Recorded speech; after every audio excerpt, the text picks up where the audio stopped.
Welcome everybody. Today we're going to be looking at Module 27 and 28 with operant conditioning. This is the second form of associative learning after classical conditioning. So I'm going to kind of hit on a few things that the text lesson in this unit does not cover. So if I skip past some stuff, just know that that's in another lesson and you'll be able to get that information from that. From that lesson. So a lot of this stuff again is talked about there. Again, I guess I would say one thing here, the difference between classical and operant conditioning. Classical conditioning is more like reflexive. It involves respondent behavior, like it creates a reflex reaction in the individual. Whereas operant conditioning, you act on the environment and then there's a consequence, either good or bad. Again, classical conditioning is going to happen to you. You can't classically condition yourself, but you could operantly condition yourself. The name to know for this form of learning, we have Pavlov for classical conditioning. For operant conditioning, we have B.F. Skinner. So he's going to take earlier research from Thorndike, who talked about the law of effect, which states that when we do something and good things happen, we continue to do them. And when we do something and bad things happen, we stop doing them. Again, kind of common sense. So he's going to extend on that idea. He's going to create what are called Skinner boxes, or what are called operant chambers. This is basically just where they put mice or pigeons and they would practice out these theories of operant conditioning, training rats, training pigeons to do various tasks. And if you look in the other lesson, you'll be able to see some examples of that. Shaping. The thing about shaping, it's operant conditioning, but it's about gradually changing behavior. So you use what are called successive approximations. So if somebody, if you have a dog who doesn't know how to do anything, you're trying to train it, you wouldn't expect it to go from doing nothing to doing backflips in a day. You would gradually reward it as it got closer and closer to the desired behavior. You might praise it when it, puts its paw up. You might praise him or her when they roll over, and then you would gradually build on that to do more advanced tricks. Same thing with, if you have children, you wouldn't expect them to go from not being able to do anything to be able to do all their chores, within a couple of days.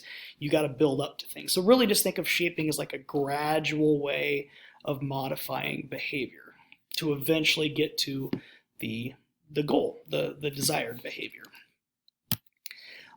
These are covered in the video or in the lesson, so bring questions about those to class. I do want to talk a little bit about some things, some additional terms with operant conditioning. Primary reinforcement versus secondary reinforcement. So a primary reinforcer, think of primary as more important than secondary. So it's something that is innately reinforcing. So things like food, water, sex, like biological needs, wants, desires, those are going to be primary. And then condition, again, if you remember that term condition from classical conditioning, these are things that are learned.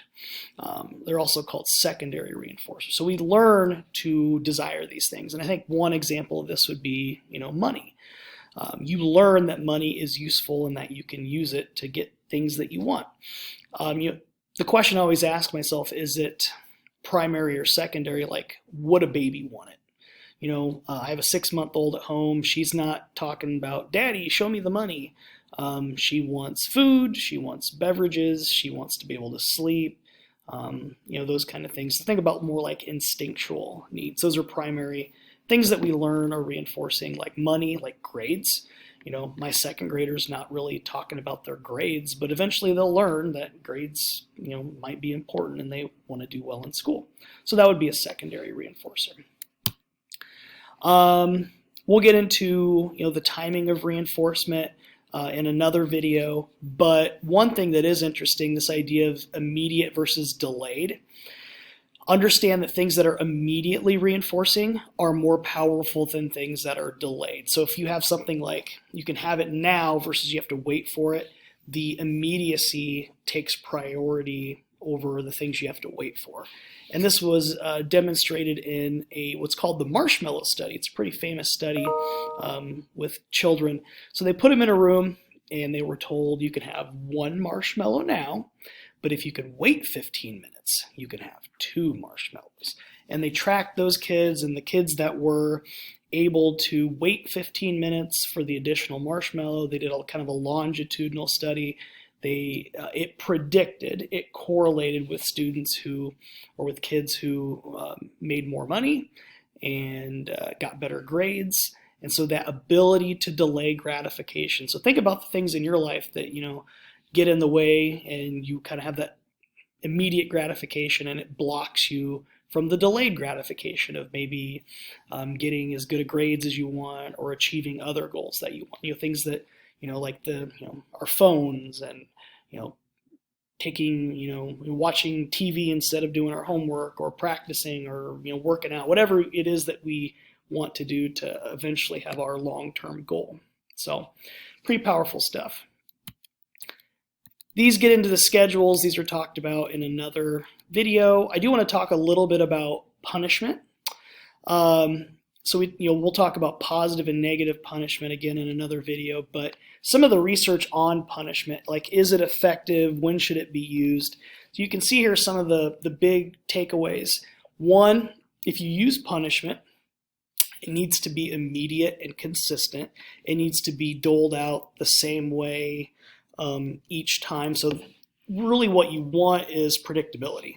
You don't want a parent or a boss or a leader or whatever that doesn't enforce rules, and then all of a sudden, boom, they decide to enforce the rules on a certain day.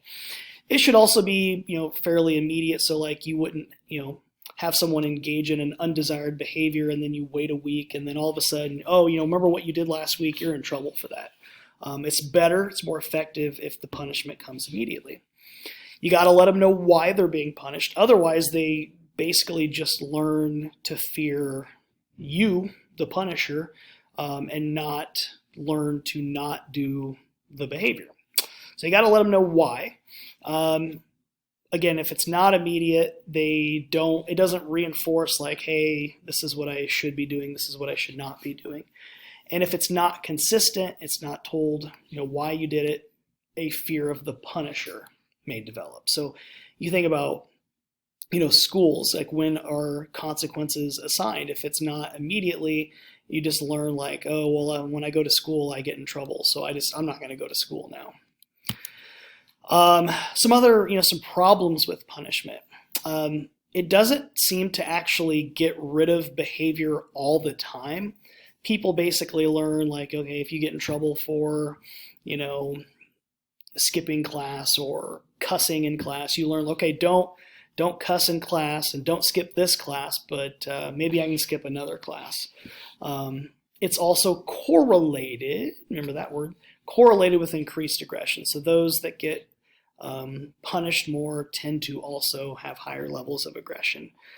Something to consider. We can't prove it because that would be unethical, but just be aware of the research that's out there.